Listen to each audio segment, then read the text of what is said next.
What's up guys? I hope you are doing well. I am Veer. Welcome to Stellar Family। तो कैसे हो मेरे दोस्तों? मैं आशा करता हूँ शानदार तरीके से आप लोग अपनी लाइफ को एंजॉय कर रहे हो, अपनी सेहत, फैमिली और पढ़ाई का ध्यान काफी अच्छे से रख रहे हो।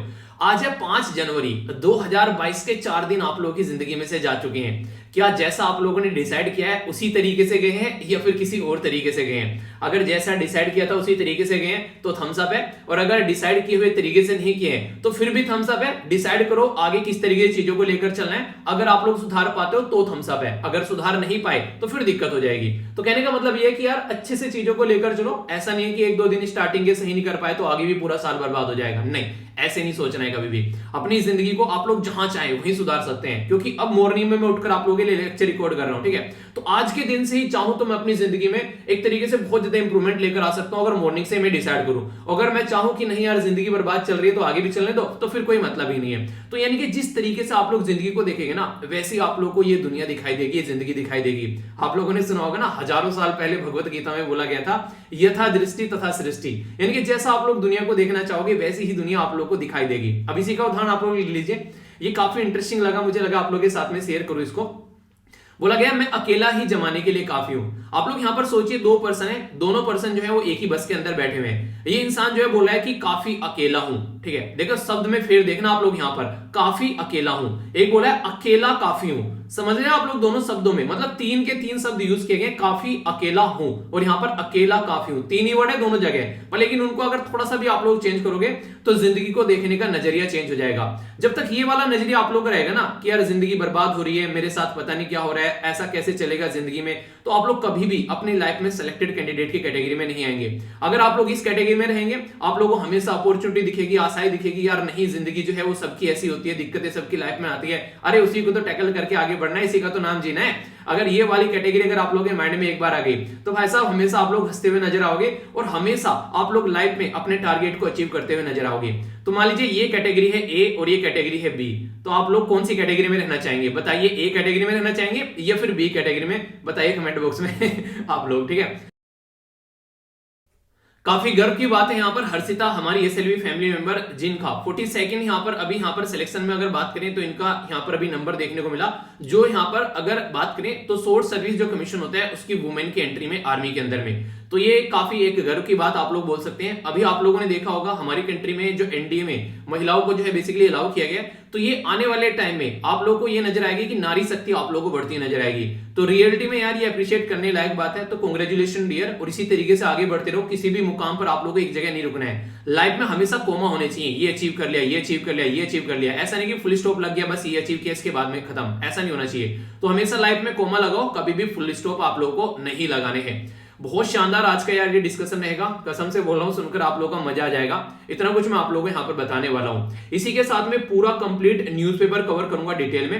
पहले एडिटोरियल देखेंगे और एडिटोरियल के नोट्स भी मिलेंगे आप लोगों को डिटेल में, और इसी के साथ में फिर आप लोगों के सामने न्यूज एनालिसिस आएगा और उसके भी मैं प्रॉपर नोट्स आप लोगों को प्रोवाइड कराऊंगा। यानी कि आगे अगर आप लोगों को रिवीजन करना पड़े तो कोई भी दिक्कत नहीं देखने को मिले, आसानी से आप लोग रिवीजन कर पाए, उस तरीके से पैटर्न आप लोगों को देखने को मिलेगा। तो नोट्स जरूर रखा करें अपने पास में, खासकर एडिटोरियल के, क्योंकि डेली अगर एडिटोरियल अगर आप लोग नहीं पढ़ोगे, एक बार चला गया फिर कहां उनको खोजते फिरोगे। तो नोट्स प्रॉपर आप लोग उनके अपने पास में रखा करो एडिटोरियल के, ठीक है, ताकि रिवीजन करना पड़ जाए। क्योंकि answer writing, essay writing, ethics का पेपर, इंटरव्यू, कहीं पर किसी के साथ में डिबेट करना है, तो ये नोट्स ही काम आते हैं। फैक्चुअल इंफॉर्मेशन जो है वो आप लोग फैक्ट्स के लिए लिख सकते हैं, पर लेकिन अगर एक एनालिटिकल माइंड आप लोगों का नहीं होगा, चीजों को सोचने समझने की क्षमता नहीं होगी, तो फिर क्या ही आप लोग आंसर लिख पाओगे। तो इसलिए एडिटोरियल को डिटेल में कवर किया करो। तो डेली एक आर्टिकल जरूर पढ़ना है आप लोगों को, जो मैं डेली आप लोगों को टेलीग्राम पर भी शेयर करता हूं। उससे आप लोगों को कॉम्प्रिहेंशन वाला एरिया भी बढ़ता हुआ आप लोगों को नजर आएगा, यानी कि सी साइड भी आप लोगों का साथ में चलता रहेगा। इकोनॉमिकली वीकर सेक्शन के लिए 8 लाख का जो रिजर्वेशन, 8 लाख का जो क्राइटेरिया रखा गया रिजर्वेशन के लिए, उसके बारे में बात करेंगे। काफी इंपॉर्टेंट तरीके से आर्टिकल डिस्कस करूंगा। आर्टिकल के अंदर यहां पर इतनी बातें नहीं है, पर बैकग्राउंड इंफॉर्मेशन जो मैं आप लोगों को बताऊंगा वो आप लोगों को करंट प्लस स्टैटिक दोनों पोर्शन आप लोग कवर करती हुई नजर आएगी। तो डिटेल में आप लोग सारी बातें जान पाएंगे। तो काफी अच्छे से ये आर्टिकल मैं कवर करने वाला हूं। यहां पर जो साइड में आर्टिकल आया, ये फिर से एनजीओ के बारे में आर्टिकल आया। तो बोला गया है कि वन नेशन वन एनजीओ, यानी कि कुछ गवर्नमेंट ऐसा करना चाह रही है कि एक देश और एक ही एनजीओ रहे वहां पर, ऐसा नहीं कि अलग अलग तरीके के एनजीओ रहे। तो जानेंगे आखिर पूरा मुद्दा क्या है, आप लोग चीजों को अच्छे से अंडरस्टैंड कर पाओगे और इसके साथ में कनेक्ट भी कर पाओगे। ये यहाँ पर यूएसए और चाइना की बेसिकली रस्साकसी दिखाई गई है, पर लेकिन यहाँ पर कुछ इंपॉर्टेंट ऐसे फैक्ट्स मैं आप लोगों को बताऊंगा जो कि एग्जाम के पॉइंट ऑफ से काफी इंपॉर्टेंट आप लोगों को देखने को मिलेंगे। हालांकि ज्यादातर चीजें बताई हैं यूएसए और चाइना के बारे में, पर लेकिन दोनों ही कंट्री हमारे लिए बहुत इंपॉर्टेंट है। तो हमारी कंट्री के जो रिलेशन है इन कंट्री के साथ में बहुत ज्यादा मायने रखते हैं, इसके बारे में जानेंगे, क्योंकि चाइना तो हमारा पड़ोसी देश भी है और इसके चलते क्या क्या इंपैक्ट हमारे ऊपर पड़ सकता है, बहुत सारी चीजें आप लोगों को देखने को मिलेगी। ये जो आर्टिकल है ये अभी बात कर रहे हैं सूडान के बारे में, तो यहां से आप लोगों के बहुत इंपॉर्टेंट क्वेश्चन बन सकते हैं, खासकर मैप बेस्ड क्वेश्चन के बारे में बात करूंगा।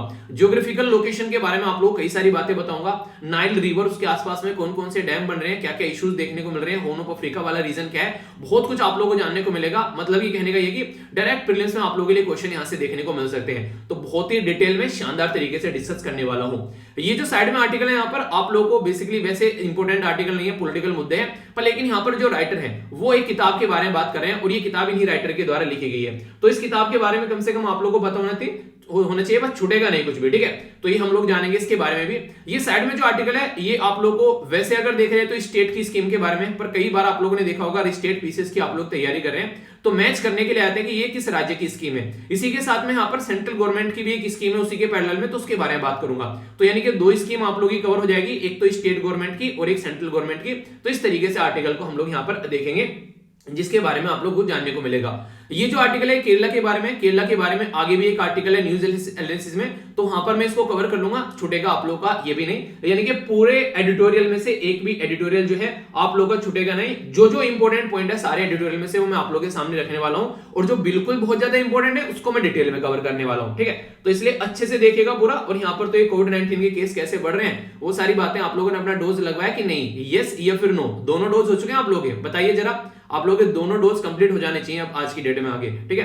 तो ये चीजें थोड़ी सी ध्यान रखिए, वरना दिक्कतें आप लोगों को आगे आने वाले टाइम में देखने को मिलेगी, ठीक है। सबसे पहले जो मैं आप लोगों के सामने आर्टिकल जो डिस्कस करने वाला हूं यहाँ पर, ये डिस्कस करूंगा बेसिकली सूडान के बारे में। अगर आप लोग एक बार सूडान को मैप में देखेंगे तो समझ पाएंगे। ये है अपनी प्यारी कंट्री बीचों बीच में, और यहाँ पर आप लोगों को अफ्रीका कॉन्टिनेंट के अंदर सूडान देखने को मिलेगा। ये सूडान है ऊपर, और नीचे आप लोगों को साउथ सूडान नजर आएगा। ये काफी इंपॉर्टेंट देश है। अगर बात करूं 2011 से पहले अगर आप लोग इसकी कहानी देखोगे तो ये अफ्रीका कॉन्टिनेंट में सबसे बड़ा देश हुआ करता था, पर लेकिन 2011 में क्या हुआ, सूडान को अलग कर साउथ सूडान बना दिया गया, जिसके चलते यहाँ पर आप लोग को अब अलग अलग कंट्री देखने को मिलेगी। ऊपर हो गया सूडान और नीचे हो गया साउथ सूडान। तो 2011 में इनके बीच में ये बाउंड्री खिंच गई, जिसकी वजह से यहाँ पर ये दिक्कतें देखने को मिली। अगर आज की डेट में बात करें तो पॉलिटिकली यहाँ पर काफी ज्यादा है, उन्हें कहते हैं एक तरीके से बस बिल्कुल बर्बादी हुई पड़ी है ग्राउंड लेवल पर। आखिर ये बर्बादी क्यों देखने को मिली? अभी फिलहाल जो सूडान के प्राइम मिनिस्टर हैं उनके द्वारा रेजिग्नेशन दे दिया गया है। यानी खस्ता हालत पहले से ही बहुत ज्यादा थी ग्राउंड लेवल पर, अब जब जैसे इनके द्वारा रेजिग्नेशन दिया गया है अब तो और भी ज्यादा कहानी यहाँ पर खराब हो चुकी है। तो इनके बारे में याद रखिएगा, इनका नाम था यहाँ पर अब्दुल्ला हमदो। तो इनके द्वारा अभी यहाँ पर अपनी जो पावर है वो छोड़ दी गई है, तो अभी सूडान जो है वो सदमे में यहाँ पर आ गया है। पहले मैं आप लोगों को एक ओवरव्यू देता हूँ यहाँ पर आर्टिकल के बारे में, फिर हम लोग समझेंगे यहाँ पर क्या क्या बेसिकली मैप बेस्ड क्या क्या लोकेशन क्या क्या इंपॉर्टेंट क्वेश्चन आप लोग बन सकते हैं। ये जो पिक्चर में आप लोगों को इंसान दिखा हुआ है, ये इंसान, इसका नाम है उमर अल बशीर। तो उमर अल बशीर जो है यहाँ पर ये लगभग 30 साल तक, यानी कि लगभग 3 डेकेड तक इसके द्वारा सूडान के ऊपर रूल किया गया। और एक ही इंसान का अगर थोपड़ा इंसान देखता रहेगा 30 सालों तक, ठीक है, और जिससे वो प्यार भी ना करता हो, और खासकर वो इंसान ऐसा हो जो कि इरिटेट करता हो, तो उस इंसान के साथ में 30 घंटे 30 दिन रुकना, 30 मतलब बोलूंगा 30 सेकंड रुकना भी टफ हो जाएगा थोड़ा, जिसको 30 साल तक झेल गया सूडान। तो यहाँ पर काफी लंबे समय से इसको हटाने की प्रोटेस्ट चल रहा था। तो यहाँ पर बेसिकली ये मुद्दा बना 2019 में कि मिलकर चलो काम करते हैं, और एक सोवरन काउंसिल बनाएगी इनके द्वारा। वो सोवरन काउंसिल ऐसी थी कि यहाँ पर एक मिलीजुली गवर्नमेंट आई यहाँ पर इनके द्वारा, जिसमें सिविलियन और मिलिट्री दोनों मिलकर काम कर रहे थे। और बोला गया था यहाँ पर एक सोवरन यानी कि संप्रभुता वाली एक काउंसिल बनाएगी। उसको ये बोला गया आराम आराम से एक काउंसिल चीजों को आगे लेकर चलेगी, और 2023 में पूरा एक डेमोक्रेटिक इलेक्शन होगा यहाँ पर, और कंट्री एक डेमोक्रेसी की ओर बढ़ेगी। आप लोगों को अगर ये कहानी थोड़ी सी अगर आप लोग मैच कर पा रहे हो तो कुछ कुछ ऐसी कहानी आप लोगों ने म्यांमार के अंदर देखी होगी। म्यांमार में भी आंग सांग सुई की जो है वो मिलिट्री लीडर के साथ में सोच रही थी मिलकर थोड़ा चीजों को आगे लेकर चला जाएगा। अभी पार्शियली डेमोक्रेसी है, आगे चलकर फुल डेमोक्रेसी आ जाएगी, पर लेकिन वो उनके सपनों में ही रहेगी, उनके सपनों की कहानी बन गई, क्योंकि वो खुद जेल में पहुंच गई, आर्मी ने पूरा टेक ओवर कर लिया। कुछ ऐसा ही फंडा आप लोगों को यहाँ पर देखने को मिलेगा। आर्मी ने क्या किया, यहाँ पर प्राइम मिनिस्टर साहब को हटाया, क्योंकि प्राइम मिनिस्टर साहब जो थे वो सोच रहे थे कि कुछ ना कुछ इस तरीके से किया जाए कहानी कि जो भी पुराने टाइम में कुछ गलत चीजें हुई हैं उनको थोड़ा सुधारा जाए। और उन गलत चीजों में जो पुराने टाइम की सुधारने की बात थी उसमें यहाँ पर एक केस हुआ था, कॉन्फ्लिक्ट हुआ था यहाँ पर, जिसका नाम था डार्फुर रीजन। डार्फुर रीजन अगर आप लोग यहाँ पर एक बार देख पाएंगे तो आप लोग चीजों को अंडरस्टैंड कर पाएंगे कि एग्जैक्ट लोकेशन कहां पर है। ये हो गया यहाँ पर सूडान, और यहाँ पर ये वाला जो रीजन है, एक मिनट में पेन चेंज कर लो, ये हो गया यहाँ पर सूडान और ये हो गया यहाँ पर डार्फुर वाला रीजन। तो यहाँ पर काफी लार्ज स्केल पर दिक्कतें देखने को मिली। तो जब यहाँ पर दिक्कतें देखने को मिली तो आप लोगों को पता है फिर क्या होता है यहाँ पर, फिर यहाँ पर दंगे फसाद होते हैं और उसके बाद में फिर मिलिट्री के द्वारा काफी सारे लोगों की यहाँ पर जान ली गई। तो जैसे ही मिलिट्री के द्वारा लोगों की यहाँ पर जान ली गई तो फिर यहाँ पर ऑल ओवर वर्ल्ड ने इसको रिकॉग्नाइज किया कि यार ये चल क्या रहा है। तो केस जो था यहाँ पर इंटरनेशनल क्रिमिनल कोर्ट के अंदर ये ट्रायल के लिए यहाँ पर बोला गया। तो सुडानीज जो भी सस्पेक्ट थे बोला गया उनके खिलाफ केस चलना चाहिए यहाँ पर, तो ट्रायल की यहाँ पर बात की गई। इसी के साथ में यहाँ पर जो भी बोला गया कि जो भी यहाँ पर इस तरीके की हरकतें करने वाले लोग हैं उनको छोड़ा ना जाए। तो सोवरन जो काउंसिल है यहाँ पर बेसिकली आप लोग देखते हैं ये बोला गया कि ये गवर्नमेंट चलाने वाला मुद्दा होगा। तो कहीं ना कहीं ये था कि जिसने भी पास्ट में जो भी हरकतें की हैं, और इस बात की बात नहीं की गई यहाँ पर 2003 की, इवन 2019 में भी यहाँ पर कई सारे जो लोगों की जान गई उसके बारे में बात की गई, उसके भी यहाँ पर चेक करेंगे। अब यहाँ पर जब बातें ऐसी देखने को मिलेगी, हाँ चेक करेंगे और सारी चीजें आगे लेकर चलेंगे। तो हुआ क्या इस ड्यूरेशन में यहाँ पर, अब उसमें मिलिट्री के भी लोग थे जिनके द्वारा यहाँ पर ये हरकतें की गई थी। अब मिलिट्री भी उसमें यहाँ पर फंसती अगर ये सारी इंक्वायरी इस तरीके से आगे बढ़ती और सब चीजें चलती।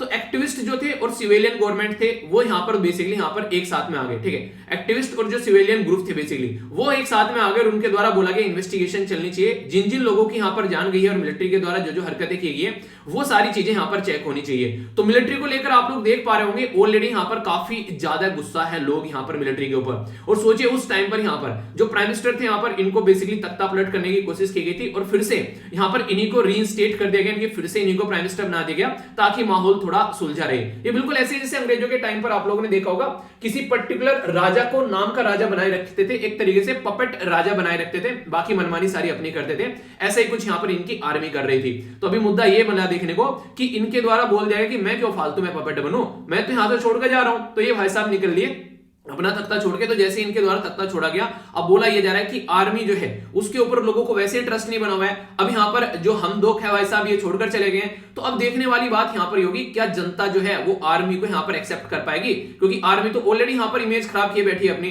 तो बहुत डिफिकल्ट हो जाएगा आर्मी के लिए चीजों को संभाल कर चलना।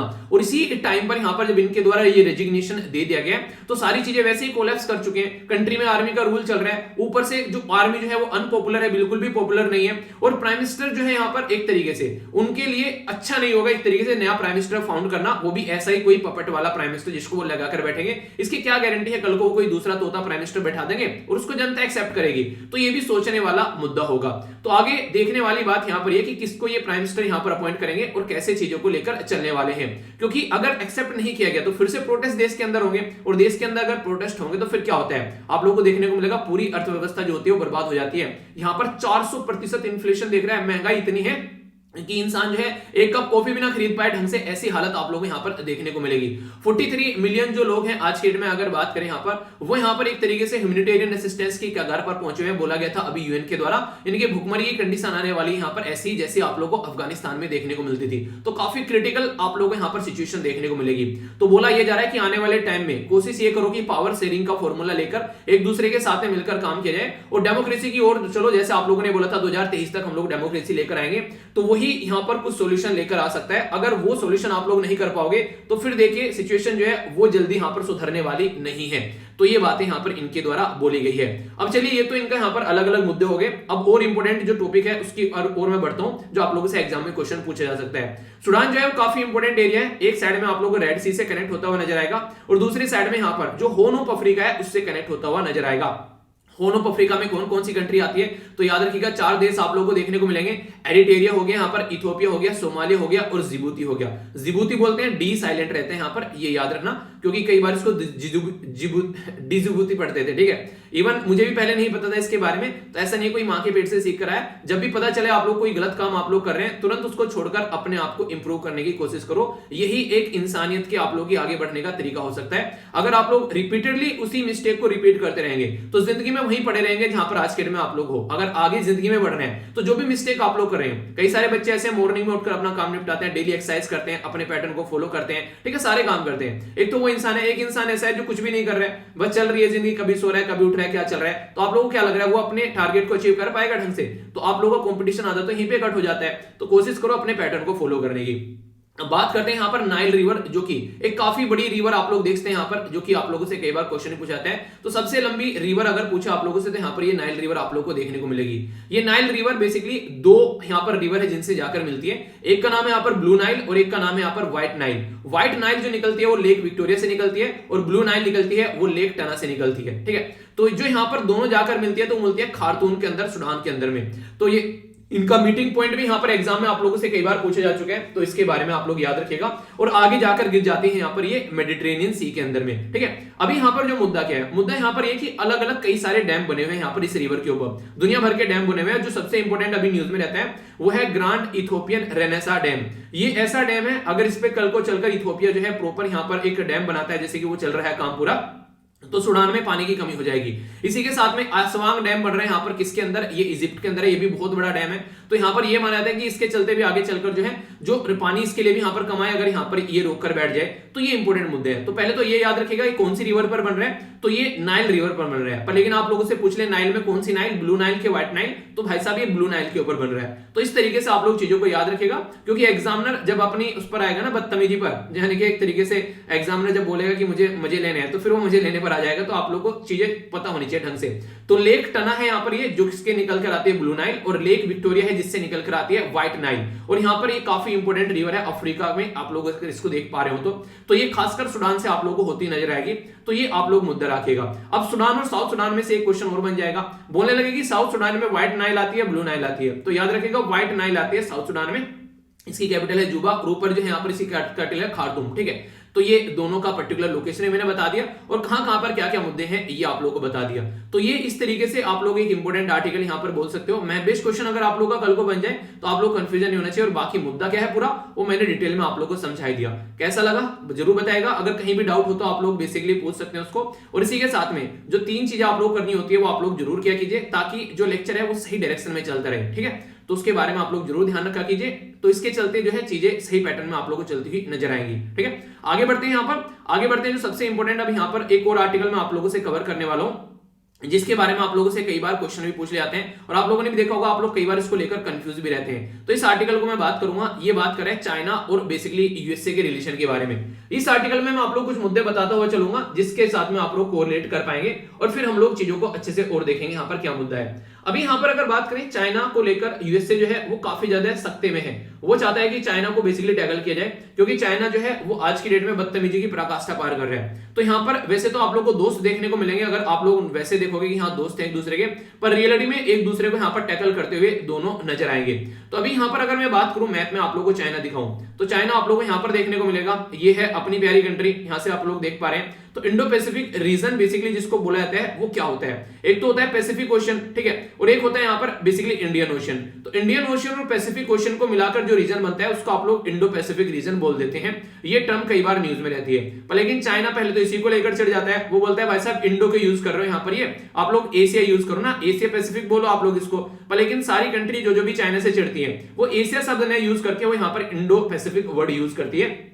ये यहाँ पर काफी इंपॉर्टेंट मुद्दा है। अभी यहाँ पर दिसंबर के महीने में जो बेसिकली यूएसए के जो यहाँ पर सेक्रेटरी ऑफ स्टेट थे, जिनका नाम है एंटिनो जे बिल्कन। तो एंटिनो जे बिल्कन साहब जो है वो अभी यहाँ पर कई कंट्री की विजिट पर आए, जैसे इंडोनेशिया हो गया, मलेशिया हो गया। तो ये इधर यहाँ पर घूमने के लिए आए, ठीक है। जैसे आप लोग देख पा रहे होंगे यहाँ पर, तो ये हो गया आप लोगों के सामने इंडोनेशिया, ठीक है, और यहाँ पर आप लोग देख पा रहे होंगे मलेशिया कहाँ गया, ये रहा मलेशिया, ठीक है। तो आसियान कंट्री है, इसके आसियान के बारे में भी आप लोगों से बात करूंगा। तो अभी यहाँ पर इनका बेसिक मुद्दा ये है कि किस तरीके से जो यहाँ पर ये पर्टिकुलर एरिया है इसमें अपना दबदबा बढ़ाना है, और चाइना का जो दबदबा है वो यहाँ पर कम करना है। तो इसलिए यहाँ पर इंडो पैसिफिक पॉलिस में हमेशा आसियान जो है वो काफी बड़ा रोल प्ले करता है यहाँ पर बेसिकली यूएसए के लिए, और यूएसए चाहता है यहाँ पर कि चाइना को टैकल किया जा सके, क्योंकि कई सारी इंपॉर्टेंट कंट्री यहाँ पर ऑलरेडी आसियान की वो चिढ़ती है चाइना से। रीजन क्या है, रीजन है यहाँ पर साउथ चाइना सी। साउथ चाइना सी आप लोग यहाँ पर देख पा रहे होंगे, अगर नहीं देख पा रहे हो तो ढंग से देखिए साउथ चाइना सी कहां पर लोकेटेड है। ये एग्जैक्ट आप लोगों को साउथ चाइना सी की लोकेशन देखने को मिलेगी यहाँ पर। तो साउथ चाइना सी के आसपास में यहाँ पर वियतनाम हो गया, इधर आप लोग थोड़ा सा नीचे आएंगे मलेशिया देखने को मिलेगा, इधर फिलीपीन हो गया।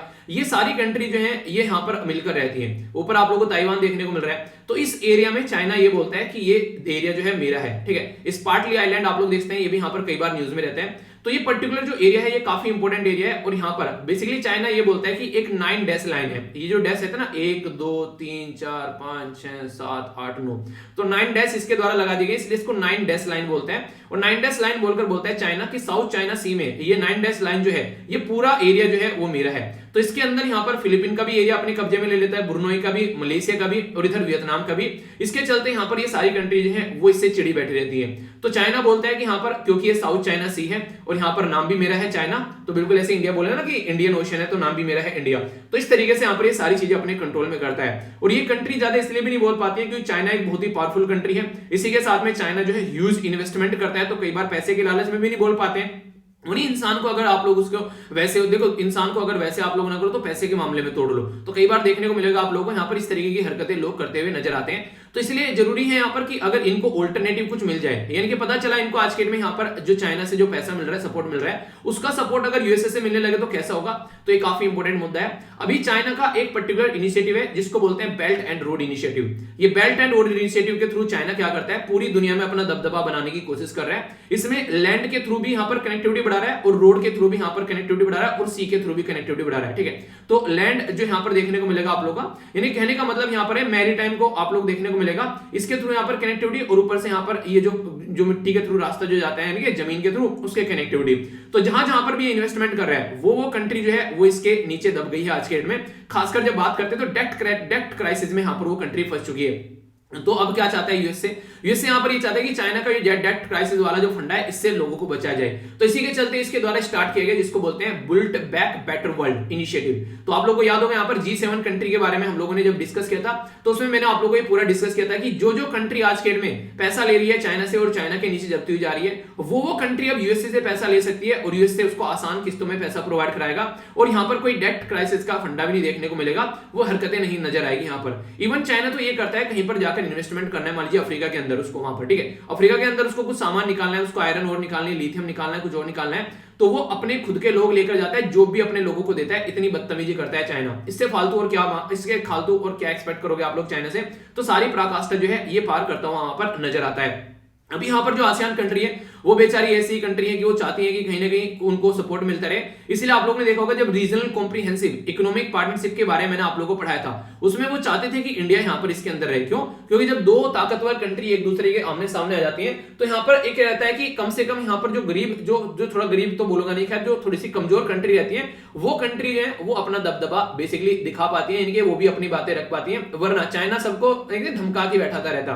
तो आसियान के बारे में थोड़ी बातें आप लोग याद रख सकते हैं, बेसिक इंफॉर्मेशन है। स्टैब्लिश किया गया था 8 अगस्त 1967 में। ये बेसिकली बैंकॉक थाईलैंड के अंदर यहाँ पर ये स्टैब्लिश किया गया आसियान के लिए, इसलिए इसको बैंकॉक डिक्लेरेशन भी आप लोग बोलते हैं। इंपॉर्टेंट क्वेश्चन है, कई बार एग्जाम में पूछे जा चुके हैं। इंडोनेशिया, मलेशिया, फिलीपीन, सिंगापुर और थाईलैंड ये कंट्री देखने को मिलेगी। 5 पांडव जिनके द्वारा आसियान बनाया गया था, फिर 5 और बाद में जुड़ गए, ब्रुनोई, वियतनाम, लाओस, म्यांमार और कंबोडिया। याद रखिएगा म्यांमार पर थोड़ा ज्यादा फोकस देना क्योंकि म्यांमार के अंदर भी मिलिट्री कू देखने को मिल रहा है और इसके चलते आसियान की मीटिंग में जब से मिलिट्री है यहाँ पर उनको एक्सेप्ट भी नहीं कर रहे हैं वो लोग, तो क्योंकि वो चाहते हैं कि डेमोक्रेसी आए। तो 1997 में जो था म्यांमार यहाँ पर ये पार्ट बना था। अब आप लोगों के मन में ये आ रहा होगा यार इंडो पैसिफिक रीजन में ऐसा क्या रखा हुआ है, इतना ज्यादा दबदबा लगाने की कोशिश करते हैं, एशियन आसियान रीजन के ऊपर इतना ज्यादा डिपेंडेंट रहने की कोशिश करते हैं। तो आप लोग यहाँ से समझ पाएंगे यहाँ पर लगभग आप लोगों को 38 कंट्री के करीब यहाँ पर नजर आएगी।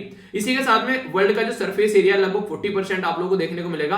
वर्ल्ड की पॉपुलेशन लगभग 65% है। वर्ल्ड की जीडीपी लगभग 62% यहीं से आती है। इसी के साथ में वर्ल्ड में जो भी ट्रेड होता है वो लगभग 46%। वर्ल्ड में जो भी कंटेनर ट्रेड होता है वो आप लोगों को देखना होगा 55% और जो भी यहाँ पर एनर्जी का ट्रांसपोर्ट होता है 70%। तो इससे एक अंदाजा आप लोग लगा सकते हैं कि ये जो रीजन है ये काफी इंपॉर्टेंट रीजन यहाँ पर बन जाता है, इसलिए इसके ऊपर फोकस देना काफी ज्यादा जरूरी है। तो यहाँ पर चाइना का अगर दबदबा रहेगा तो फिर दिक्कतें देखने को मिलेगी।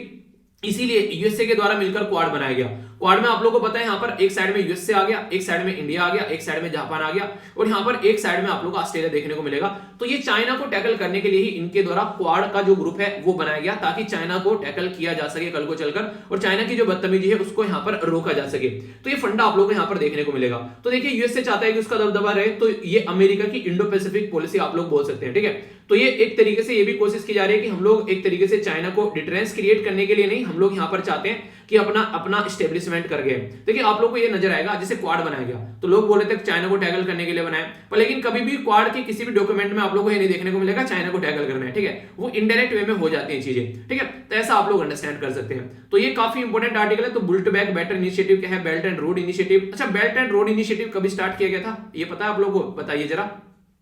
इसी के साथ में मैंने आसियान के बारे में भी आप लोगों को बता दिया, 9 डैश लाइन क्या है, यहाँ पर क्या क्या दिक्कत है, स्पार्टली आइलैंड। तो ये बेसिक इन्फॉर्मेशन है जो कि आप लोगों के लिए एक्स्ट्रा इन्फॉर्मेशन भी यहाँ पर हो जाती है। तो एग्जाम में क्वेश्चन आप लोगों का छूटना नहीं चाहिए। तो देखिए मैप तो इतने सारे आप लोगों के सामने आ जाते हैं ना कि आप लोगों से कभी कोई क्वेश्चन पूछने लगे तो मुझे नहीं लगता कि अब आप लोग चीजों को भूल पाएंगे। अभी देखो कितनी सारी चीजें मैंने दिखा दी है जरा सी देर में। तो आधी दुनिया का मैंने भ्रमण करा दिया मॉर्निंग में आप लोगों को, ठीक है। और स्वेटर जर्सी पहन के निकलना, पता चला फिर बोलो कि जुकाम करा दिया सर ने, ठंड लग गई है, मॉर्निंग में इतने देश में घुमा दिया, ठीक है। तो ऐसे नहीं करते, ओके। तो थोड़ा ध्यान रखिएगा। नेक्स्ट जो इंपोर्टेंट आर्टिकल आप लोगों को यहाँ पर देखने को मिलेगा, ये आर्टिकल है बेसिकली कहने के लिए तो ये आर्टिकल निकल कर आ रहा है तेलंगाना से, ठीक है। तेलंगाना की एक स्कीम है जिसका नाम है रायथू भरोसा, ठीक है। तो रायथू भरोसा इसका नाम यहाँ पर रखा गया स्कीम का। तो यहाँ पर ये तेलंगाना लैंग्वेज में लिखा हुआ है जो कि मुझे बिल्कुल पढ़नी नहीं आती है पूरी, इसमें मुझे बस एक शब्द निकल के आया सामने जिसमें लिखा हुआ था 12,500, ठीक है। तो ये शब्द मैं पढ़ पाया यहाँ पर और मुझे कुछ भी समझ में नहीं आया कि क्या लिखा हुआ है यहाँ पर। चलिए मैं समझाता हूँ स्कीम के बारे में, भले ही लिखा हुआ समझ में ना आ रहा हो पर स्कीम पता है क्या है, ठीक है, जो कि एग्जाम में क्वेश्चन बन सकता है। अभी हुआ क्या यहाँ पर तेलंगाना के अंदर कई सारे ऐसे लोग हैं जो कि बेसिकली यहाँ पर आते हैं इस कैटेगरी में कि उनको इस स्कीम का फायदा मिलना चाहिए था, पर लेकिन ये बोला गया राइटर के द्वारा कि अभी कई सारे लोगों को इसका फायदा नहीं मिल पाया, जिसका नाम है रायथू भरोसा स्कीम। तो रायथू भरोसा स्कीम का जब फायदा नहीं मिल पाया तो फिर उस स्कीम का फायदा क्या है, जिनके लिए बनाया जा रही है उसको फायदा नहीं मिल पा रहा है। तो ऐसी स्कीम को तो फिर एक तरीके से कुछ मतलब ही नहीं रह गया। आप लोग बोलेंगे स्कीम करती क्या है? ये स्कीम बिल्कुल वही काम करती है जो हमारी कंट्री में प्रधानमंत्री किसान सम्मान निधि योजना करती है, जिसका नाम था पीएम किसान। पीएम किसान स्कीम हमारी कंट्री में 2018 में लॉन्च की गई थी और बोला यह गया था कि किसान को जो है वो 6,000 रुपए पर एनम मिलेंगे, एक साल के 6,000 रुपए। तो एक साल के जब 6,000 रुपए देंगे तो इनको 3 इंस्टॉलमेंट में देंगे, 2-2 हजार की इंस्टॉलमेंट में यहाँ पर ये जो पैसे हैं ये किसानों तक पहुंचाए जाएंगे। उसी तरीके से यहाँ पर ये 12,500 रुपए की स्कीम लाई गई यहाँ पर स्टेट गवर्नमेंट के द्वारा, किसानों के लिए बोला गया 12,500 रुपए यहाँ पर 3 इंस्टॉलमेंट में लोगों तक पहुंचाए जाएंगे। तो ये इनके द्वारा बोला गया। तो ये काफी एक इंपॉर्टेंट स्कीम होगी किसानों के लिए। अगर ये स्कीम जो है किसानों तक नहीं पहुंच पा रही है तो फिर दिक्कतें देखने को मिलेगी, क्योंकि एक बार को 6,000 तो एक बार को बोलो यहाँ पर 12,500 हो गए, यानी कि एक तरीके से मोटे मोटे तौर पर बोलो तो लगभग आप लोग बोल सकते हैं 4-4 हजार रुपए की लगभग स्टेट जो एक इंस्टॉलमेंट आप लोगों की जाती हुई नजर आएगी। और 4,000 रुपए मायने रखते हैं। अगर एक किसान के बारे में बात करें तो काफी कुछ आप लोग को देखने को मिल सकता है। 2,000 रुपए में तो एक बार को बोल भी सकते हैं कि ज्यादा इतना फायदा नहीं है, पर 2,000 का डबल हो गया 4,000, तो ये काफी इंपॉर्टेंट यहाँ पर हो जाता है। तो इसके चलते देखिए सेंट्रल गवर्नमेंट तो एक ज्यादा बर्डन पड़ जाता है क्योंकि बड़ी एक तरीके से एरिया में डिस्ट्रीब्यूट करना है, पर लेकिन तेलंगाना के अंदर ही लोगों को फायदा पहुंचाना है तो वो एक अलग पैटर्न हो जाता है। तो ये स्कीम अभी रिसेंटली इसीलिए न्यूज में यहाँ पर आ गई है कि तेलंगाना जो स्टेट गवर्नमेंट है यहाँ पर वो जो एलिजिबल कैंडिडेट है यहाँ पर उनको भी ढंग से कवर नहीं कर रही है। तो तेलंगाना आप लोग यहाँ पर देख सकते हैं। अच्छा क्वेश्चन बताइए आप लोग, तेलंगाना को कौन कौन सा स्टेट टच करता है बाउंड्री? अगर मैं आप लोगों से पूछूं तो ये आप लोगों को पता होना चाहिए। तो यहाँ पर अभी इस स्कीम के बारे में कुछ बातें यहाँ पर ये डिस्कस की गई है। तो अगर पूछ ले आप लोगों से यहाँ पर कोई कि रायथू भरोसा स्कीम जो है वो किसकी है? बेसिकली तेलंगाना की है। किसके लिए? किसानों के लिए। क्या बेसिकली प्रोवाइड करा रहे हैं? तो किसानों को एक तरीके से आप लोग रेवेन्यू बेनिफिट प्रोवाइड करा रहे हैं ताकि किसान जो है आगे चलकर अपनी चीजों की पूर्ति कर सके। किसी को बीज लेके आना है, किसी को और काम करना है, किसी को यूटिलाइज करना है, तो अकाउंट में ये बेनिफिट यहाँ पर ट्रांसफर किया जाएगा। इसके चलते इस स्कीम के बारे में याद रखिएगा। बाकी जो राइटर हैं उन्होंने उदाहरण दे रखे हैं कि हाँ एक किसान को लेकर गए, किसान से पूछा, वो किसान जो था उसने बोला कि मुझे फायदा नहीं मिल रहा है। वो सारी कोई काम की चीजें नहीं आप लोगों के लिए, ठीक है। तो इंपोर्टेंट मैंने आप लोगों को बता दी, एक तो ये एक्स्ट्रा बता दी जो स्कीम है आप लोगों के लिए पीएम जो यहाँ पर प्रधानमंत्री किसान सम्मान निधि योजना, और दूसरा यहाँ पर ये। तो दोनों स्कीम के बारे में थोड़ा थोड़ा अगर याद रहेगा तो इवन कुछ लिखने के लिए भी आप लोगों को आएगा तो आप लोग वहां पर छोड़ोगे नहीं। और डायरेक्ट प्रीलिम्स में क्वेश्चन ही पूछ ले यहाँ पर ये स्कीम किसकी है तो आप लोग उसके बारे में भी डिटेल में यहाँ पर बता पाते हैं। तो बेसिक पर्पज मेरा ये रहता है कि एग्जाम में जब जाकर आप लोग बैठो ना तो आप लोग अनकंफर्टेबल फील ना हो, आप लोग को ये लगे हाँ भाई साहब यार ये तो सारी चीजें सुनी हुई है, पता है इनके बारे में, कुछ ना कुछ तो आप लोग जानते हैं इनके बारे में। और कुछ ना कुछ अगर आप लोग जानते हैं तो फिर जब आप लोग एलिमिनेशन मेथड यूज करते हैं अपने प्रीलिम्स के अंदर में तो आसानी से आप लोग उन क्वेश्चन को अटेम्प्ट कर पाते हैं। और एलिमिनेशन से याद आया, मैं फिर भूल जाता हूँ, 1 मिनट रुको यार। कल आप लोगों को जो बेसिकली वोकैबुलरी देने भूल गया, लेकिन आप लोगों ने देखा होगा वोकैबुलरी वगैरह जो थी वो मैंने सारी आप लोगों को टेलीग्राम पर प्रोवाइड करा दी थी। यहाँ पर आप लोग देख सकते हैं, यहाँ पर सारी चीजें मैंने यहाँ पर देखो, मैंने मतलब उसमें डिस्कस नहीं कर पाया, तो ऐसा हुआ करेगा किस दिन अगर मैं भूल जाता हूं तो टेंशन मत लेना, वहां पर जाकर आप लोग देख लेना, ठीक है। तो SLV पीडिया के नाम से टेलीग्राम में सारे नोट्स भी मैंने प्रोवाइड करा दिए थे, जो आप लोगों को बोला था यहाँ पर, जो भी इंपॉर्टेंट चीज थी, और भी बहुत सारी चीजें। देखो अभी थोड़ा सा ना बिजी चलता है शेड्यूल, ठीक है, अभी रुक जाओ, आप लोगों को आने वाले टाइम में लगभग 15-16 तारीख के बाद में आप लोगों को बहुत सारी चीजें यहाँ पर देखने को मिलेगी। इवन आप लोगों के लिए क्वेश्चन भी पोस्ट किया करूंगा, जिससे कि आप लोग अटेम्प्ट कर सको, और PDF वगैरह के लिए आप लोग यहाँ से डाउनलोड कर सकते हैं। तो ये आप लोगों के लिए देखने को मिलेगा। इसमें लगभग 1.5 लाख के करीब लोग जुड़े हुए हैं। और अगर आंसर राइटिंग के लिए जो डेली आप लोगों को 2 क्वेश्चन देता हूं, तो वीर तालियान के नाम से यहाँ पर आंसर राइटिंग का ग्रुप है, ठीक है। तो इसको आप लोग देख सकते हैं यहाँ पर, जो कि आप लोगों के लिए काफी इंपॉर्टेंट है अगर आप लोग चीजों को चाहते हैं, ठीक है। तो 2 क्वेश्चन डेली पोस्ट करता हूं, एक तो जो डिस्कशन आज का होता है वो करते हैं, और बाकी का यहाँ पर देखने को मिलता है एक वैसा क्वेश्चन, ठीक है। तो लगभग 500 लोगों के द्वारा आप लोग देख सकते हैं यहाँ पर पार्टिसिपेट किया गया है। तो कोशिश करो यहाँ पर आप लोग भी पार्टिसिपेट करो, एक दूसरे का आंसर रिव्यू करो, तो काफी कुछ नया आप लोगों को जानने को मिलेगा।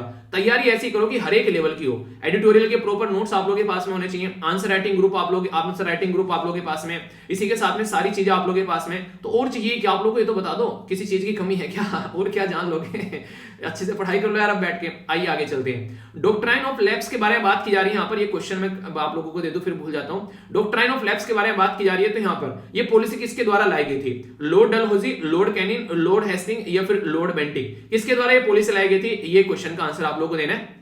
इसी के साथ में मैंने डिस्कस किया था आप लोगों से यहाँ पर काफी डिटेल में, इसके बारे में आप लोगों को बताना है। यहाँ पर बात की जा रही है basically index of industrial production के बारे में। तो बोला जा रहा है कि it is an indicator that measure the change in the volume of production of industrial product during the given period. तो ये बोला गया। दूसरा बोला गया कि यहाँ पर ये कंपाइल किया जाता है मंथली बाय नीति आयोग। कौन सी स्टेटमेंट सही है ये आप लोग को बताना है। एक और क्वेश्चन देता हूं यहाँ पर, लगभग डेली आप लोग के 2 से 3 क्वेश्चन हो जाते हैं। यहाँ पर आप लोग को इनको इंक्रीजिंग और डिक्रीजिंग ऑर्डर में अरेंज करना है। बात की जा रही है यहाँ पर रिफाइनरी प्रोडक्ट, यहाँ पर कोल, नेचुरल गैस और यहाँ पर सीमेंट। तो यहाँ पर इनका वेटेज कितना है? तो इंक्रीजिंग और डिक्रीजिंग ऑर्डर में आप लोगों को इनका वेटेज लगाना है, ठीक है। तो इंपॉर्टेंट है, इसके बारे में आप लोगों को अच्छे से अटेम्प्ट कीजिए, फिर आंसर आप लोगों को मिल जाएंगे, ठीक है। टेंशन मत लेना, अगले दिन मैं इनके आंसर बता देता हूं। और अगर आप लोगों को लगता है दिन के दिन ही आंसर बताने तो भी बता दीजिएगा, वीडियो के एंड में आंसर बता दिया करूंगा। पर टेंशन मत लेना किसी चीज की, खुश रहना थोड़ा सा, ठीक है। कभी आप लोग टेंशन लेने बैठ जाते हो, ठीक है। एक और छोटा सा यहाँ पर ये आर्टिकल देखने को मिला जो मैंने बोला था। बेसिकली यहाँ पर ये जो राइटर है, ठीक है, तो राइटर के द्वारा यहाँ पर ये आर्टिकल लिखा गया है, जिनका नाम है धीरेन्द्र के झा।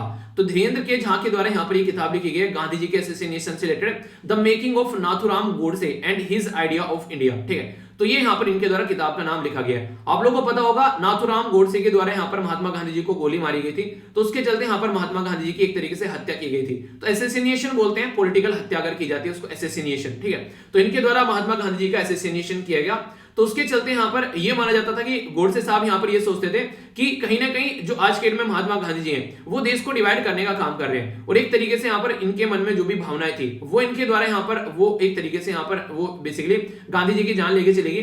बहुत ही दुखद घटना आप लोग ये बोल सकते हैं। एक ऐसी पर्सनैलिटी जिसको पूरी दुनिया ने माना, पूरी दुनिया ने जाना, पूरी दुनिया ने जिनको रिकॉग्नाइज किया, ये एक ऐसी पर्सनैलिटी थी यहाँ पर गांधी जी जिनको वर्ल्ड ग्लोबल पर्सन बोलते थे, क्योंकि हर एक कंट्री अप्रिशिएट करती है कि नॉन वायलेंस का फॉलो करते हुए किस तरीके से कोई इंसान जो है वो इस तरीके से ऐसी पोजीशन पर पहुंच सकता है। अच्छा, एक क्वेश्चन मैं आप लोगों से पूछूंगा, मैंने बता रखा आप लोगों को पहले।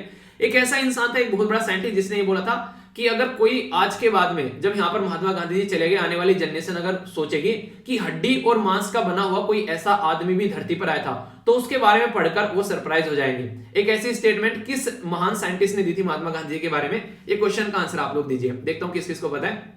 आप लोग इसके बारे में पता होना चाहिए, ठीक है। तो काफी इंपॉर्टेंट है, इसके बारे में आइडिया रखेगा।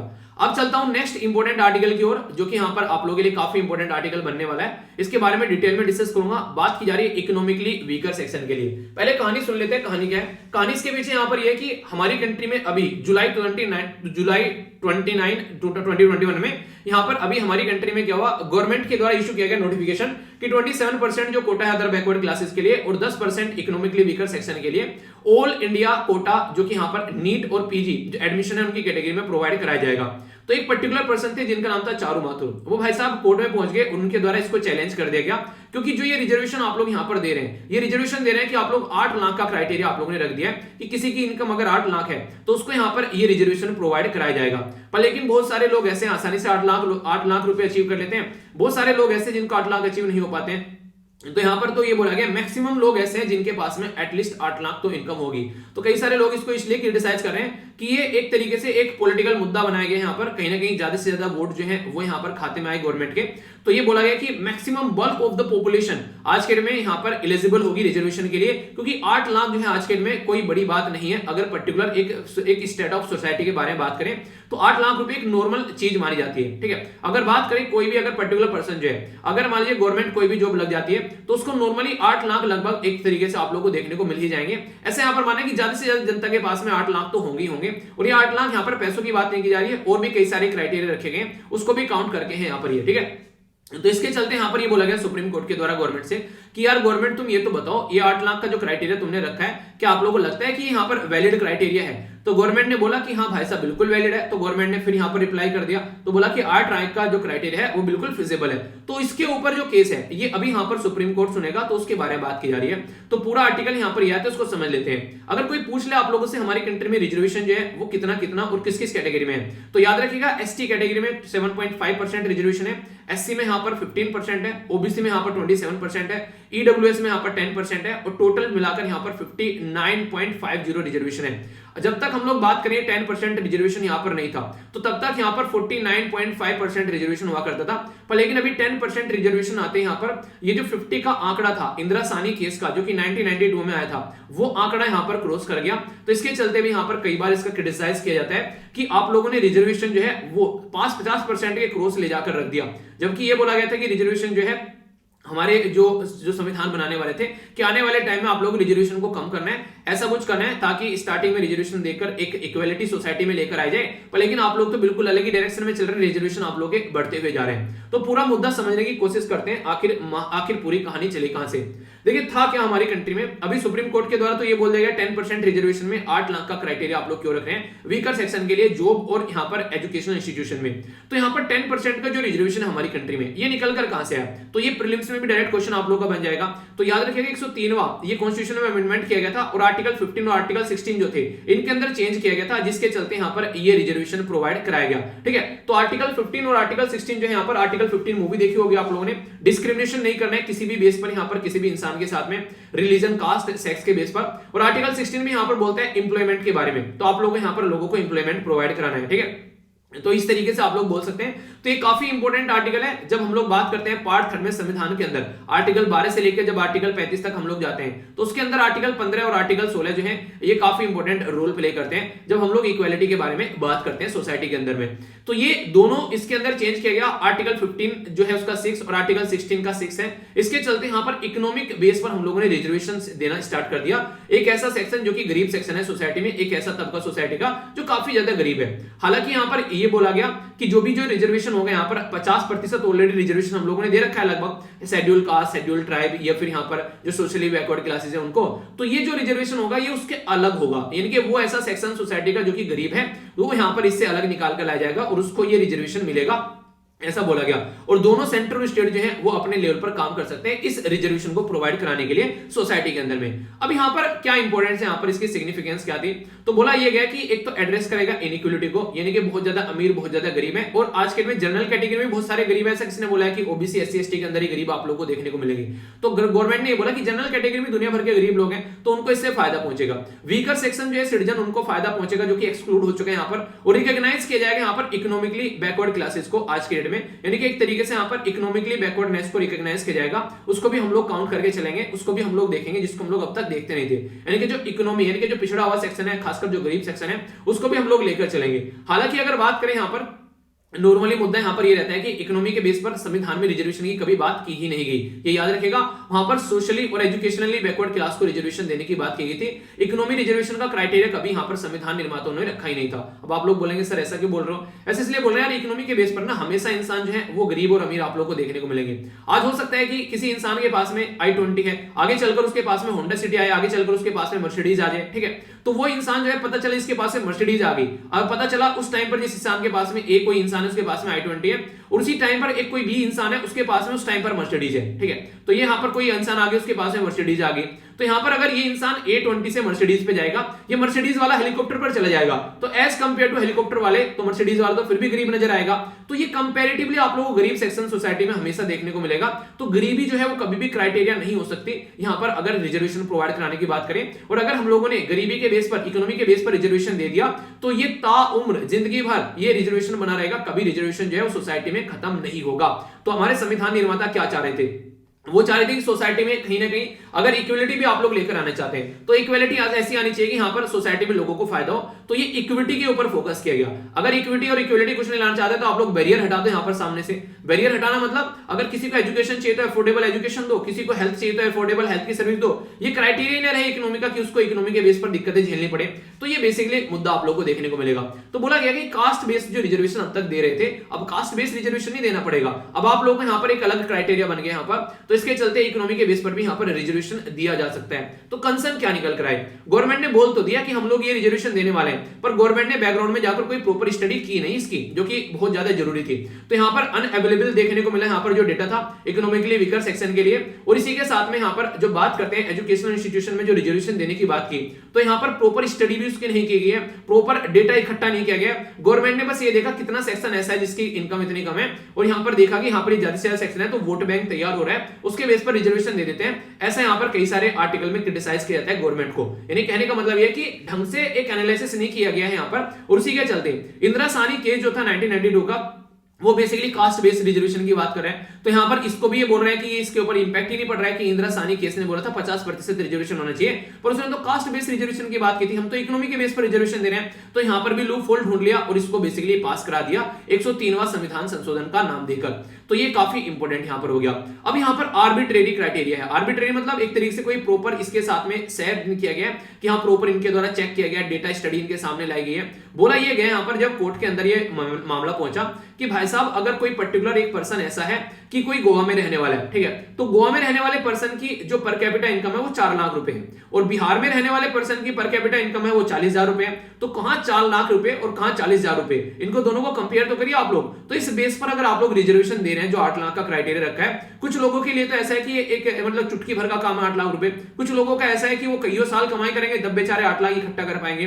तो इकोनॉमी के बेस पर रिजर्वेशन देना कहां तक ये वैलिड हो जाता है, इसको किस तरीके से आप लोग काउंट करके यहां पर चल रहे हैं, तो ये बातें यहां पर बताने की कोशिश की जा रही है। यानी कि यहां पर जो गरीब होगा गोवा के अंदर, उसकी भी जो कमाई होगी वो 40,000 से ज्यादा होगी, पर लेकिन गोवा के अंदर जो खर्चा होगा उसी बेस पर खर्चा देखने को मिलेगा यहां पर। तो इसलिए यहां पर आप तो लोग तो इनमें डिफरेंस क्रिएट करते हुए नजर आ रहे हैं। तो ऐसा नहीं होना चाहिए। तो फिर क्या होना चाहिए? तो उसके लिए इनके द्वारा कई सारी बातें बोलेगी। एक तो इनके द्वारा सबसे इंपॉर्टेंट मुद्दा ये बोला गया कि आप लोग क्वालिटी ऑफ एजुकेशन प्रोवाइड कराओ, और इसी के साथ में अपलिफ्टमेंट करो सोसाइटी का, ठीक है। यानी कि रिजर्वेशन देकर उनको बेसिकली आप लोग जो है उनको एक तरीके से नहीं कि आप लोग कहते हैं कि उनको स्पून फीडिंग करना लोगों को, एक तरीके से कि वो बोलते हैं कि मछली पकड़ना सिखाओ लोगों को, ना कि उनको पकड़ी पकड़ाई मछली ला कर दो, ठीक है। यानी कि ये बातें बोली जाती हैं। तो कहने का मतलब है कि उनको एक तरीके से कामयाब बनाओ, ऐसा बोल रहे हैं। जैसे बोलते हैं ना आप लोगों को रिवीजन करो, तो रिवीजन करो खुद से। एक तो यह कि मैं रिवीजन कराता रहूंगा, मैं रिवीजन कराता रहूंगा सारी चीजों के, आप लोग ये देखने को मिलेगा एग्जाम में बैठोगे याद ही नहीं आया। क्यों? क्योंकि रिकॉल तो मैं कर रहा हूं ना, जब मैं पढ़ा रहा हूं तो मैं याद कर रहा हूं चीजों को, मैं रिवीजन करा रहा हूं। पर लेकिन एग्जाम में क्या होता है, आप लोगों को खुद को रिकॉल करना होता है, आप लोग खुद को रिवीजन करना होता है। तो यहां तो मेरा रिवीजन हो रहा है इनडायरेक्ट वे में बोला जाए तो अगर आप लोगों को मैं एक बार पढ़ा देता हूं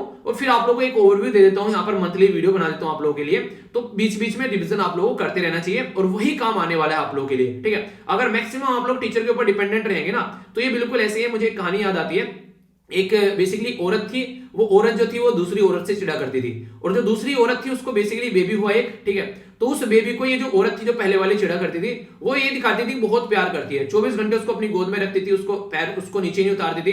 तो ये लड़का हुआ 5-6 साल हो गए इसको, ये लड़का चल ही नहीं पा रहा है। क्यों? क्योंकि इसने इतना पैरालाइज कर दिया इसको जमीन पर पैर रखने ही नहीं दिया कभी। तो ये कंडीशन यहां पर देखने को मिलेगी। तो अगर इस तरह की कंडीशन कहीं पर आप लोगों को देखने को मिल रही है, तो समझ जाना कि कहीं ना कहीं कुछ ना कुछ गड़बड़ चल रही है।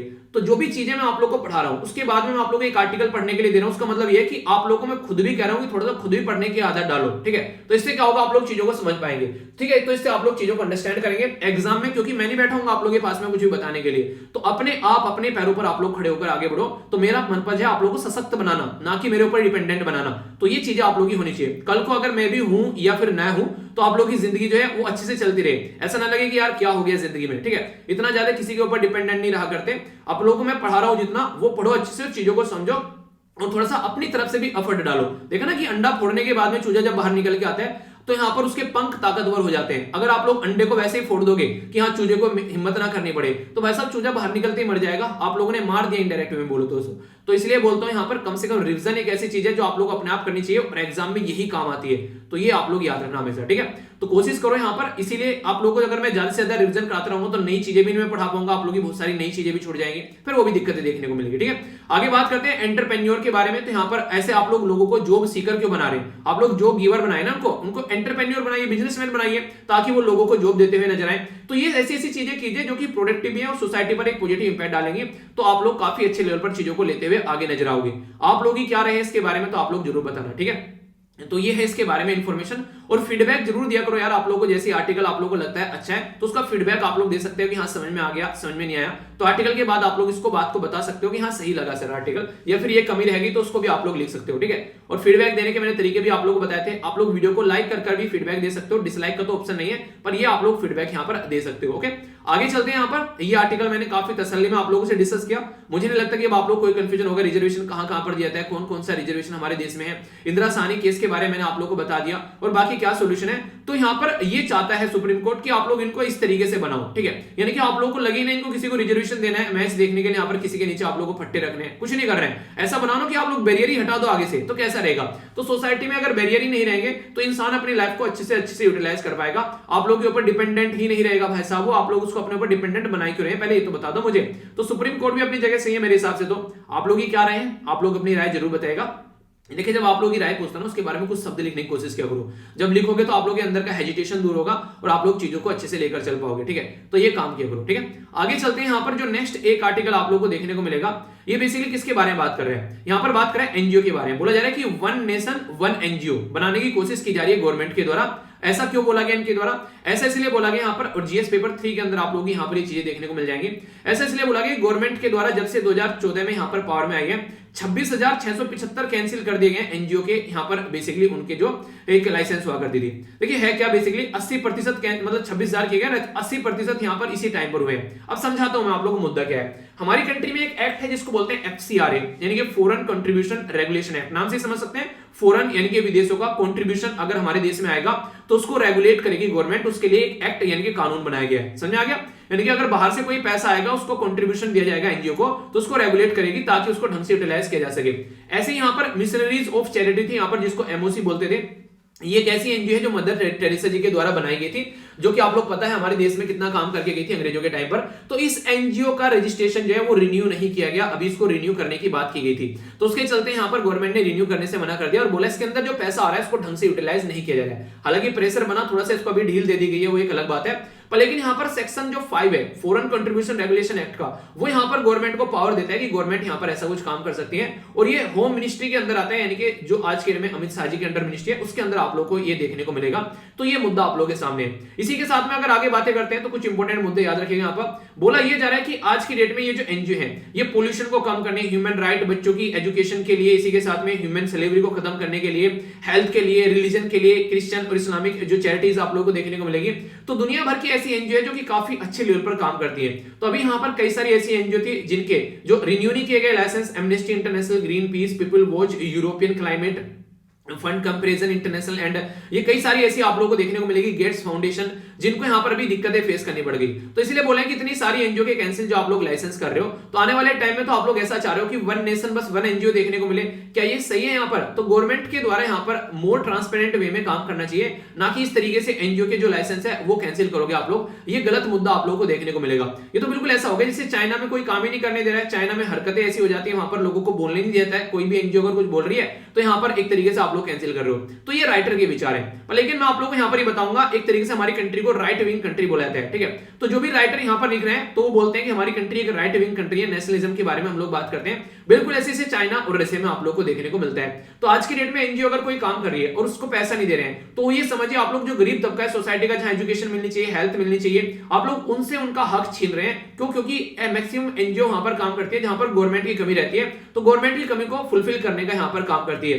तो अगर इस तरीके से आप लोग काम लेकर चल रहे हैं तो ये माना जा रहा है कि लगभग 30% यहाँ पर जो लोगों का पैसा था उन तक नहीं पहुंचा, और ये वो तबका है सोसाइटी का जो कि कहीं ना कहीं गवर्नमेंट वहां पर काम नहीं कर पाती है, गवर्नमेंट के पास में इतने रिसोर्सेज नहीं है, वहां पर ये एनजीओ काम करती हुई नजर आती है। तो अगर उन तक आप लोग उनका हक नहीं पहुंचने दे रहे तो गरीब तबके पर आप लोग काफी ज्यादा नेगेटिव इंपैक्ट डाल रहे हैं, जिसके बारे में आप लोग को थोड़ा सोचना चाहिए। तो ये बातें यहाँ पर इनके द्वारा बोली गई है। तो काफी इंपॉर्टेंट है यहाँ पर एक और इंपॉर्टेंट मुद्दा जो आप लोग याद रखेंगे यहाँ पर, खासकर ये तो एक साइड होगी कि राइटर ये बोल रहे हैं, दूसरी साइड हमेशा याद रखेगा हमारे देश में कल को चलकर अगर पाकिस्तान जो है वो चाहता है कोई एनजीओ चल रही है उसको फंड दिया जाए और उस एनजीओ के थ्रू हमारे देश में कुछ चीजों को भड़काया जाए, तो कई सारी एनजीओ ऐसी भी हरकतें करती नजर आती हैं जो कि प्रोटेस्ट में काफी लार्ज स्केल पर पार्टिसिपेट करती हैं, तो उसके चलते देश की सिक्योरिटी का भी हनन हो जाता है। तो गवर्नमेंट जो है यहाँ पर देश की सिक्योरिटी के नाम पर कोशिश करती है कि यहाँ पर इन एनजीओ के जो है वो कैंसिल कर दी जाए। तो यहाँ पर गवर्नमेंट भी कई जगह अपनी जगह सही होती है, ऐसा नहीं गवर्नमेंट हर जगह आप लोग गलत नजर आएगी। तो इसलिए गवर्नमेंट का काम है लॉ एंड ऑर्डर को मेंटेन रखना। कल को अगर लॉ एंड ऑर्डर मिल जाए अगर बिगड़ गया तो भाई साहब गवर्नमेंट का कॉलर पकड़ोगे जाके कि क्या चल रहा है देश के अंदर में, तो गवर्नमेंट को भी अपना ध्यान रखना पड़ेगा ना, कल को चलकर कोई हमारे ऊपर प्रेशर ना बना दे। तो ये मुद्दे यहाँ पर बोलने की कोशिश की जा रही है, ठीक है। तो यहाँ पर ये पूरा एक आर्टिकल के बारे में बता दिया। अभी थोड़ा सा ओवरव्यू एफसीआरए के बारे में आप लोगों को बता देता हूँ, हालांकि बताया था थोड़ा सा रिवीजन हो जाएगा, जिस किसी ने सुन रखा है थोड़ा सा आगे फॉरवर्ड कर लेना वीडियो को, ठीक है।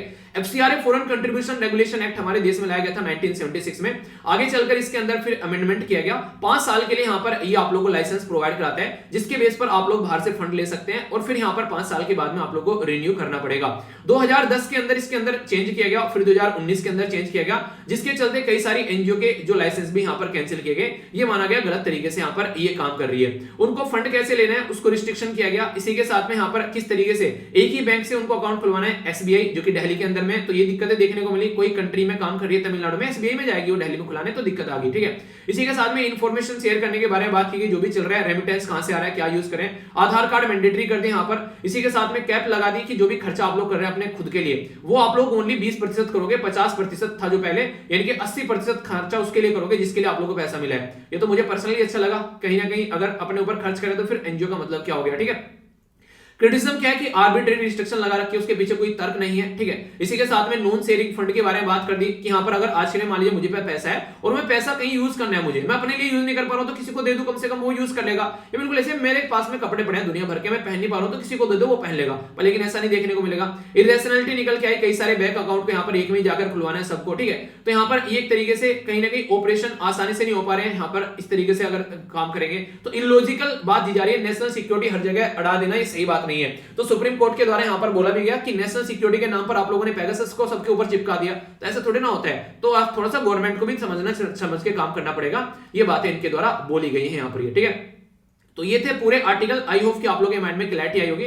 अब एनालिसिस देखेंगे तो सारे आर्टिकल मैंने डिटेल में आप लोगों को प्रोवाइड करा दी, यहाँ पर एक एक कर सारी बातें आप लोगों को बता दी, कोई भी कंफ्यूजन किसी भी आर्टिकल में नहीं होना चाहिए। और सारे के सारे आर्टिकल के नोट्स भी आप लोगों के पास में, रिवीजन करते टाइम आप लोगों को प्रॉब्लम नहीं होगी। कभी भी अगर आप लोगों से अब कोई पूछेगा, आप लोगों को राइटर के व्यू के साथ में आर्टिकल यहाँ पर देखने को मिल गए, ठीक है, ठीक है। देखिए एक तो होता है स्टैटिक पोर्शन, दूसरा है राइटर का व्यू। आप लोग हमेशा वे फॉरवर्ड ये सारी चीजें जब लिखेंगे तो राइटर का व्यू आप लोगों के पास में आना चाहिए, ठीक है। तो प्रॉपर स्टडी लेकर चलो, ऐसा नहीं कि टाइम पास कर रहे हो, तभी आप लोगों का सिलेक्शन हो पाएगा। अभी प्रीलिम्स के अंदर जो फैक्ट मैं आप लोगों को बताऊंगा इंपॉर्टेंट है यहाँ पर, एक अभी सबसे पहले पेज पर दे रखा है यहाँ पर, ये आप लोगों को फैक्ट फॉर प्रीलिम्स में इंपॉर्टेंट हो जाएगा। अगर सर्दी के बारे में बात करें, बहुत ज्यादा सर्दी पड़ती है इस ड्यूरेशन में जम्मू एंड कश्मीर के अंदर में, तो इसको बोलते हैं चल्लई कलन। चल्लई कलन जो है काफी ज्यादा बड़ा रोल प्ले करती है और 40 दिन का पीरियड होता है जिसको चल्लई कलन बोलते हैं। 31 दिसंबर से स्टार्ट होता और 29 जनवरी तक चलेगा। तो यहाँ पर बहुत लार्ज स्केल पर ठंड रहती है, इतनी कि लेक जो है वो भी जम जाती है, यहाँ पर वो भी पानी जो है बिल्कुल बर्फ जम जाता है। तो यहाँ पर लोग जो है वो आप लोगों को देखने को मिलेगा यहाँ पर इस तरीके से कपड़े पहनते हुए यहाँ पर नजर आते हैं, ठीक है। इसके बारे में बात करूंगा। और इसके हाथ में ये क्या है इसके बारे में आप लोगों को पता है, बताइए अगर किसी को पता है तो। ये भी काफी इंपॉर्टेंट है, ऐसे भी कल्चर के पॉइंट ऑफ से आप लोगों से क्वेश्चन बन जाते हैं कई बार, जानेंगे इसके बारे में भी। यहाँ पर चल्लई कलन के बारे में मैंने बता दिया, 40 दिन की कड़ाके की ठंड होती है, उसको चल्लई कलन बोलते हैं। और मेजर कोल्ड बोलते हैं पर्शियन भाषा में चल्लई कलन को, ठीक है। आगे चल्लई कलन के साथ में यहाँ पर उसी से लगता हुआ एक 20 दिन का पीरियड और रहता है, जो कि यहाँ पर 30 जनवरी से लेके आप लोगों को नजर आएगा और ये चलेगा 18 फरवरी तक। इसको बोलते हैं चल्लई खुर्द, ठीक है। तो चल्लई खुर्द बोलते हैं यानी कि छोटी ठंड, यानी कि स्मॉल कोल्ड, ठीक है। तो ये दूसरे नंबर का बढ़िया, पहला चल्लई कलन, दूसरा हो गया चल्लई खुर्द। तीसरे नंबर का जो आप लोगों को देखने को मिलेगा इसको बोलते हैं चल्लई बाचा। चल्लई बाचा मतलब बेबी कोल्ड, यानी कि छोटी सी ठंड। ये होती है, ये आप लोगों को देखने को मिलेगी 10 दिन की, यानी कि 18 फरवरी हो गया यहाँ पर, 18 से 29 से लेके 28 फरवरी तक। तो ये आप लोगों को 10 दिन की देखने को मिलेगी। तो 40 दिन की एक हो गई, 20 दिन की एक हो गई, 10 दिन की एक हुई, टोटल 70 दिन का आप लोगों को ये पीरियड यहाँ पर नजर आएगा, जो कि ठंड का पीरियड होता है और काफी बड़ा रोल प्ले करता है। इवन डल लेक जो है यहाँ पर वो भी जम जाती है, यहाँ पर फ्रिज रहती है स्टार्टिंग के ड्यूरेशन में। तो इसमें लोग जो है अपनी जिंदगी कैसे व्यतीत करते हैं, तो सबसे पहले तो यहाँ पर काश्मीरी ड्रेस जो है वो फेरन, ये याद रखिएगा, इसको फेरन बोलते हैं आप लोग, जो यहाँ पर पूरा ये इंसान जो है उसमें ढका रहता है। इवन बच्चे तो ऐसा करते हैं, अपना हाथ भी नहीं निकालते, हाथ को भी अंदर ही ले लेते हैं, ठीक है। तो काफी क्यूट लगे मुझे यहाँ पर देखिए हाथ सारे में अंदर ले रखे हैं, तो ठंडी इतनी रहती है, ठीक है। दूसरा इंपॉर्टेंट मुद्दा यहाँ पर सब मैक्सिमम यूज करते हुए नजर आएंगे, जिसको बोलते हैं यहाँ पर कांगर। तो यहाँ पर ये कांगर जो है बेसिकली इसको फायरिंग पोर्ट बोलते हैं। तो ऐसा कुछ देखने को मिलेगा, ये बेसिकली अंदर मिट्टी रहती है और बाहर इसमें लकड़ी का बना रहता है। तो अपने हाथों को तापने के लिए यहाँ पर ये एक काफी ज्यादा लार्ज स्केल पर यहाँ पर सड़कों पर भी बेचते हुए लोग मिलेंगे आप लोगों को। तो ये छोटी सी बच्ची जो है यहाँ पर ये कांगर ही लिए बैठी है। तो ये भी आप लोगों से पूछा जा सकता है कि यहाँ पर क्यों यूज किया जाता है, क्योंकि इस टाइम पर पाइपलाइन में पानी भी बिल्कुल फ्रीज हो जाता है, पीने लायक एक तरीके से कुछ बचता ही नहीं है, वो चीजें आप लोगों को देखने को मिलेगी।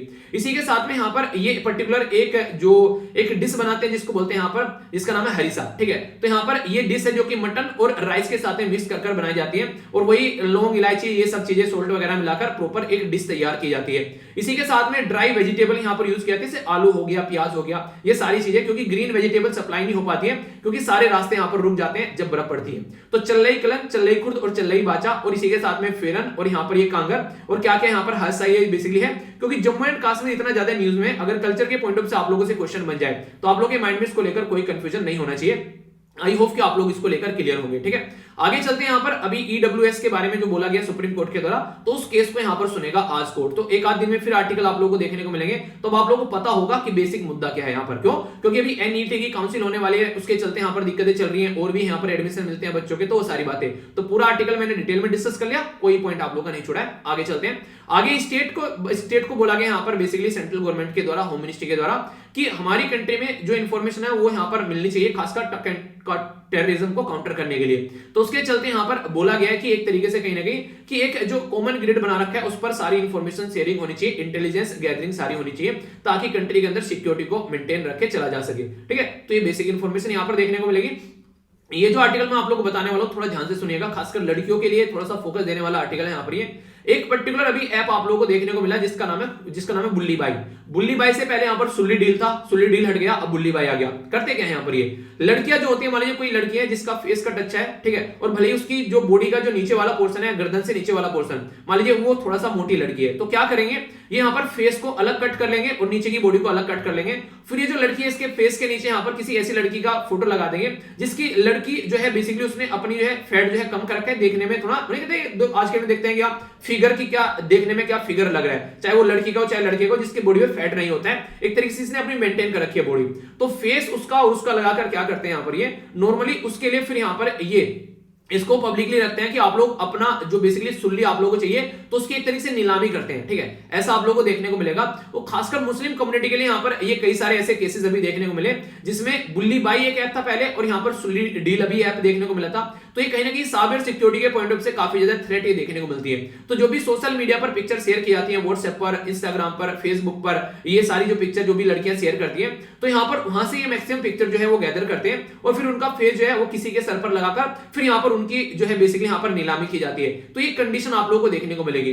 तो ये कहां से होता है, आप लोग गूगल प्ले स्टोर से होता है या फिर यहाँ पर एप्पल स्टोर से होता है, वहां से तो हो ही नहीं सकता क्योंकि वो इन चीजों को अलाउ नहीं करते हैं। तो फिर कहां से होता है, तो यहाँ से होता है जिसको बोलते हैं गिटहब, ठीक है। तो यहाँ पर गिटहब आप लोग इसको बोल सकते हैं, जिसके ऊपर आप लोग अगर आज के में एक ऐसा प्लेटफॉर्म है, अगर आप लोग किसी भी चीज की रिक्वायरमेंट है तो ये प्लेटफॉर्म आप लोगों को उसी का सॉफ्टवेयर बनाकर देता है, ठीक है। तो यहाँ पर किसी ने पूछा कि मुझे एक ऐसा सॉफ्टवेयर चाहिए, तो किसी ने बना के दे दिया।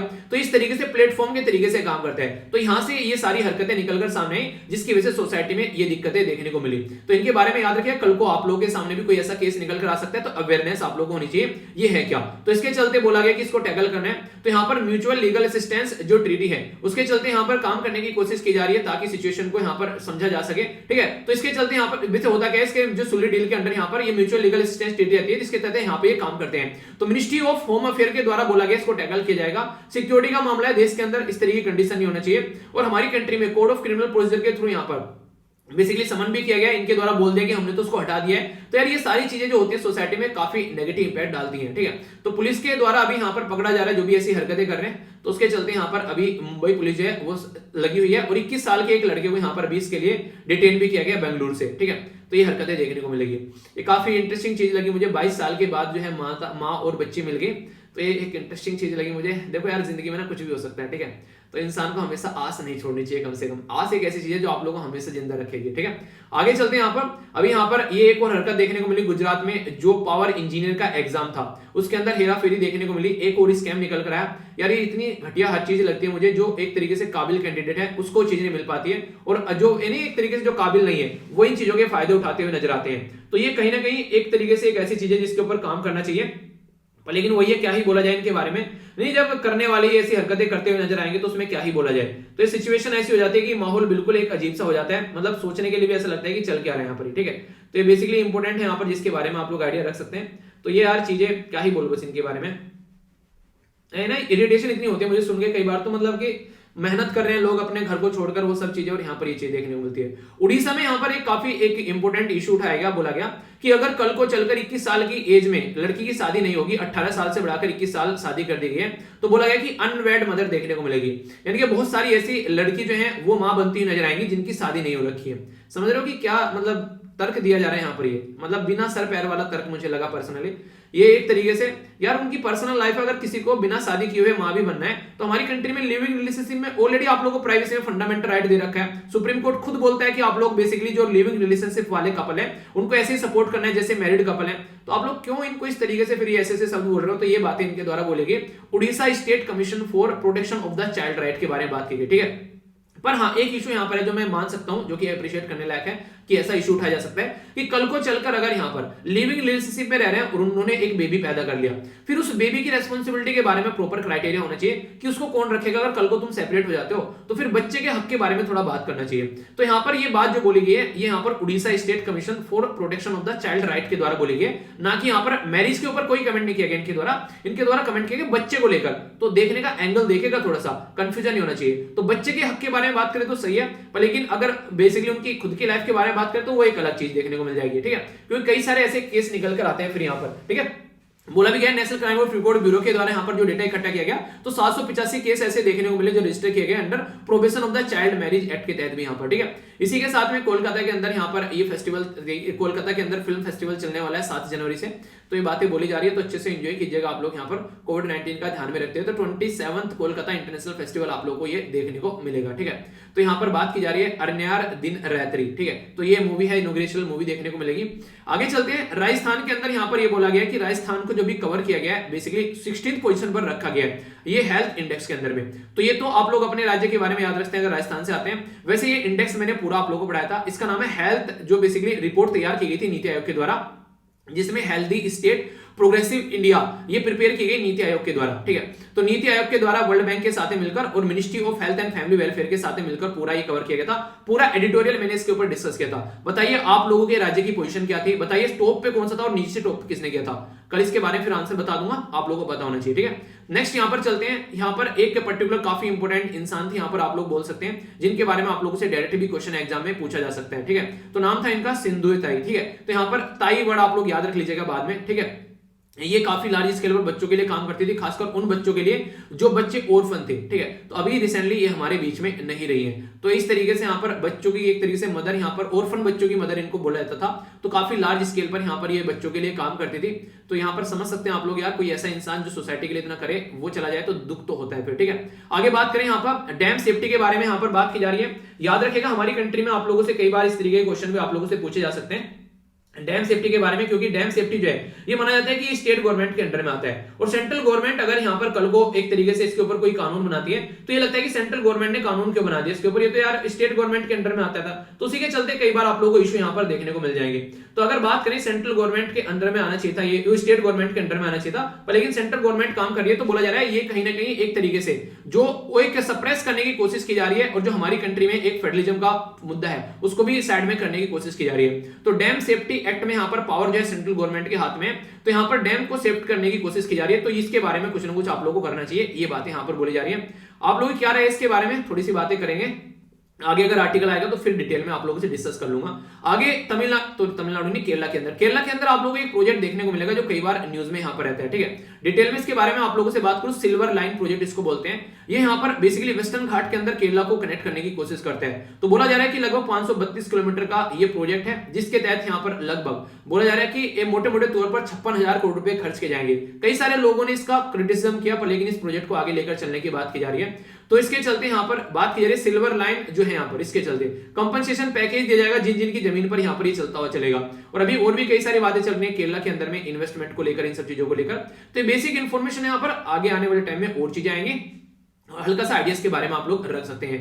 सीसीटीवी कैमरा क्या होना चाहिए, बेसिकली स्पा के अंदर में जब आप लोग स्पा कराने जाते हैं तो यहाँ पर सीसीटीवी कैमरा होना चाहिए। तो सुप्रीम कोर्ट ने बोला प्राइवेसी का हनन है यहाँ पर ये, ठीक है, क्योंकि केएस पुत्तास्वामी केस के द्वारा फंडामेंटल राइट बना दिया प्राइवेसी को, तो वहां पर स्पा के अंदर में सीसीटीवी कैमरा नहीं होना चाहिए, ठीक है। आर्टिकल 21 के बारे में बात की जा रही है यहाँ पर, जिसके अंदर राइट टू प्राइवेसी आती है यहाँ पर, जो कि केएस पुत्तास्वामी केस के बाद में। तो ये गलत है अगर इस तरीके से आप लोग काम यहाँ पर कर रहे हैं, ठीक है। तो ये काफी इंपॉर्टेंट है। सुप्रीम कोर्ट जो है वो यहाँ पर उसके हाथ में पावर भी रहती है। यहाँ पर अगर बात करें आर्टिकल 142 के तहत यहाँ पर, जो कि यहाँ पर कुछ ऐसी पावर जो है वो एक्सरसाइज कर सकते हैं। तो आर्टिकल 21 और आर्टिकल 142 आप लोग यहाँ पर याद रखते हैं। और right to privacy KS Puttaswamy case से निकल कर आते हैं, ये इंपॉर्टेंट मुद्दा है। श्रीलंका के बारे में बात करें तो श्रीलंका कैबिनेट के द्वारा क्लियर कर दिया गया ऑयल टैंक डील, काफी इंपॉर्टेंट है ऑयल टैंक बीच डील यहाँ पर, खासकर इंडिया और श्रीलंका के लिए। ये जो ऑयल है यहाँ पर, ऑयल टैंक है, उनको बनाने की बात की जा रही है। और ये आप लोगों को देखने को मिलेगा त्रिकोणमाला के अंदर में। तो आगे आने वाले टाइम में जल्दी इसके ऊपर आप लोगों को आर्टिकल भी देखने को मिल सकते हैं, इंडिया और श्रीलंका के रिलेशन से रिलेटेड यहाँ पर, क्योंकि ऐसे टैंक है जो कि अंग्रेजों के द्वारा बनाए गए थे अपनी जो नहीं एक नेवी की जो शिप है उनको फ्यूल करने के लिए। अभी यहाँ पर ये सस्ते खाली पड़े हुए, ऐसे कुछ को रिन्यू किया गया, अभी कुछ को और रिन्यू करने के लिए इंडिया ने यहाँ पर डील साइन की है। तो ये काफी इंपॉर्टेंट है। श्रीलंका के पास में इतना पैसा नहीं था, तो हमारी देश इसको सपोर्ट प्रोवाइड कराएगी। तो लोकेशन आप लोग यहाँ पर याद रख सकते हैं, ज्यादा नहीं है, कई बार बता चुका हूं, तो ज्यादा टाइम वेस्ट नहीं किया करते ऐसे आर्टिकल में। बार बार रिपीटेडली वही आर्टिकल पढ़े जा रहे हो, रिपीटेडली वही आर्टिकल पढ़े जा रहे हो, सारी नई चीजें छूट जाएंगी। इसलिए कोशिश करो कि एक हल्का सा ओवरव्यू लिया और फिर आगे बढ़े। जाफना वाला रीजन आप लोग याद रख सकते हैं। यहाँ पर आगे चलते हैं। प्राइम मिनिस्टर मोदी साहब के द्वारा बोला गया था यहाँ पर डिस्टर्ब एरिया है, यहाँ पर बेसिकली अपस्पा बढ़ा दो। पहले बोला गया था कि नॉर्थ ईस्ट जो है यहाँ पर वो हमारी कंट्री के लिए काफी इंपॉर्टेंट है यहाँ पर, ठीक है, कि नॉर्थ ईस्ट एरिया जो है वो एक तरीके से हमारी कंट्री के लिए ड्राइवर बनेगा इंडिया के ग्रोथ के लिए। और अभी बोला गया वहां पर दिक्कतें चल रही है, तो उसी के चलते यहाँ पर ये कार्टून दिया गया द हिंदू के द्वारा। तो हल्का सा देख सकते हैं आप लोग यहाँ पर। आईसीएमआर के द्वारा किट बना दी गई है ताकि ओमिक्रॉन का टेस्ट आप लोग करा सकें आसानी से, तो ये एक अच्छा तरीका बोल सकते हैं। इसी के साथ में आज का सुडोकू है जो कि आप लोगों को अटेम्प्ट करना है, और ये कल वाले सुडोकू का आंसर है। भरिएगा जरूर आप लोग इसको, थोड़ा सा टाइम लगेगा पर लेकिन आप लोगों का माइंड स्टेबल होता नजर आएगा आप लोगों को, ठीक है। सी जिनपिंग जो है यहाँ पर वो बेसिकली आर्मी की ट्रेनिंग के बारे में बात कर रहे हैं, चीजों को टैकल करने के लिए। और टीयर गैस का यूज किया जा रहा है सूडान के अंदर में, जो मैंने भी आप लोगों को सूडान के ऊपर पूरा आर्टिकल पढ़ाया था। तो वही सब मुद्दे हैं यहाँ पर। ग्रोथ जो है वो इंपैक्ट पड़ सकता है यहाँ पर हमारी कंट्री में जीडीपी का, क्योंकि ओमिक्रॉन की वजह से दिक्कतें काफी ज्यादा देखने को मिल रही है। हमारी कंट्री में गोल्ड जो है वो लोगों की इज्जत बेइज्जती की बात हो जाती है, तो काफी लार्ज स्केल पर गोल्ड खरीदा जाता है। तो ये बातें यहाँ पर समझाने की कोशिश की जा रही है कि गोल्ड नहीं खरीदना चाहिए बेसिकली, ठीक है। आगे चलते हैं। यहाँ पर कॉटन टेक्सटाइल जो है अगर उसका प्राइस बढ़ता है तो यहाँ पर सारी टेक्सटाइल इंडस्ट्री दिक्कत में आ जाती है। तो ये सोचने वाला मुद्दा है कैसे इसको टैकल करना है, क्योंकि अगर प्राइस बढ़ेगा तो फिर दिक्कतें देखने को मिलेगी। और अभी इसी के ऊपर 12 से 5% की टैक्स की बात कर रही थी, तो आप लोगों को मैंने बता ही दिया, ठीक है। क्वेश्चन मैंने पूछे थे, अनु के द्वारा काफी अच्छे आंसर दिए गए हैं, ठीक है। तो मैंने कल के भी क्वेश्चन के आंसर आप लोगों को यहाँ पर दे दिए और आज के भी क्वेश्चन के आंसर आप लोगों को यहाँ पर दे दिए, ठीक है। चाइना पाकिस्तान इकोनॉमिक कॉरिडोर, ये सब चीजें मैंने बताई थी आप लोगों ने। 61वां कॉन्स्टिट्यूशन अमेंडमेंट किया गया था 1989 में, जब एज जो थी यहाँ पर वोटिंग की वो 21 से घटाकर 18 कर दी थी। पेगासस वायरस के बारे में लोकूर कमीशन याद रखेगा, ये इंपॉर्टेंट है। मिलन एक्सरसाइज के बारे में आप लोगों को पता होना चाहिए, ठीक है। तो ये आप लोगों को देखने को मिलेगी बेसिकली यहाँ पर इंपोर्टेंट एक्सरसाइज। इसी के साथ में ईस्टर आइलैंड के बारे में मैंने आप लोगों से बात की थी, ठीक है। अच्छा, मालाबार एक्सरसाइज अगर पूछ लो मैं कब स्टार्ट की गई थी, आप लोगों को पता है, बताइए जरा।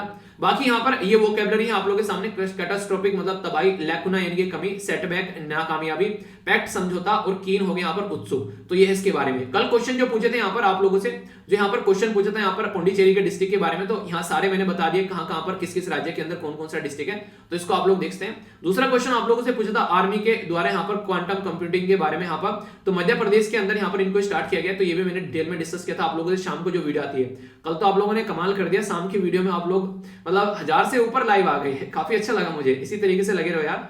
पेंगोलिन के बारे में बात की यहाँ पर, तो मैंने बोला था आप लोगों से नंदनकन जो यहाँ पर जूलॉजिकल पार्क है, तो ये आप लोगों को उड़ीसा के अंदर देखने को मिलेगा। तो ये भी आर्टिकल मैंने डिटेल में आप लोगों से डिस्कस किया था। तो कैसा रहा आज के डिस्कशन, सारी चीजें एक एक पॉइंट आप लोगों को कवर करा दिया, कोई भी कंफ्यूजन नहीं होना चाहिए। नेक्स्ट लेक्चर में मिलता हूँ। डेली 2 वीडियो और देखने को मिलती है। एक मोटिवेशनल वीडियो आती है आप लोग की 12 बजे, और शाम को 5 बजे एक वीडियो देखने को मिलती है। यूपीएससी के प्रीलिम्स के क्वेश्चन वगैरह डाले जाते हैं। पीडीएफ टेलीग्राम से डाउनलोड कर लेना, नोट्स वगैरह भी आप लोगों को मिल जाएंगे। जो है खासकर अगर बात करूं तो एसएलवी पीडीएफ जरूर आप लोग अपने मोबाइल में रखिएगा ऐप, उसके साथ में आप लोग काफी सारा फायदा देखने को मिलेगा। नेक्स्ट लेक्चर मिलता हूं, बड़ों को नमस्ते, छोटों को प्यार, छोटी सी लाइफ एंजॉय करार। मिलता हूं नेक्स्ट लेक्चर में, तब तक के लिए जय हिंद।